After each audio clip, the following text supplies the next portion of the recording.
તો યાત્રાધામ શામળાજી ખાતે પ્રબોધિની એકાદશી નિમિત્તે તુલસીજીના વિવાહનો મનોરથ ઉજવવામાં આવ્યો હતો, જેમાં મોટી સંખ્યામાં ભક્તોએ દર્શનનો લાહો લીધો હતો।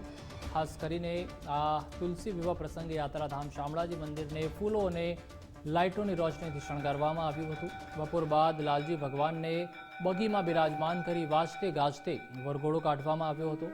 ત્યારબાદ મંદિર પરિસરમાં ભગવાનનો લગ્નોત્સવ સંપન્ન કરાયો હતો।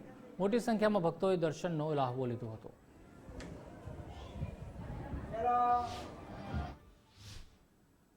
गुजरात राजस्थान सरहद पर विराजमान भगवान विष्णुना स्वरूप शामळाजी भगवान एमनो तुलसी विवाहनो उत्सव वर्षोथी अहींना लोको मनाई रह्या छे। खास करीने जो ट्रस्टी मंडल अहींना मंत्री अने एमनी आखी टीम जे दिव्यता भव्यताथी आ कार्यक्रम मनाई रह्युं छे एना माटे खूब खूब अभिनंदन।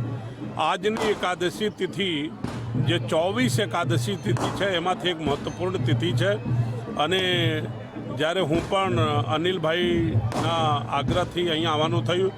આગ્રહ તો ના કહેવાય, ઠાકોરજીના દર્શન એમના કારણે આજે લાભ મળ્યું, એમના માટે તમામ ટ્રસ્ટીઓને અહીંયા તમામ લોકોને ખૂબ ખૂબ આભાર। પ્રબોધિની એકાદશી કારતક સુદ 11 એટલે કે ભગવાનનો તુલસી વિવાહ શામળાજી વિષ્ણુ મંદિર ખાતે હાલ હમણાં તુલસી વિવાહનો કાર્યક્રમ ચાલુ થશે। તુલસી વિવાહ એટલે કે વૃંદા અને ભગવાન બાલકૃષ્ણના લગ્ન એને તુલસી વિવાહ કહેવાય। દેવઉઠી 11ના રોજ તુલસી વિવાહમાં ભગવાનના માતાજી સાથેના લગ્ન પ્રસંગે શામળાજી ટ્રસ્ટ વતી મને મામેરા પક્ષના યજમાન થવાનો લાભ મળ્યો।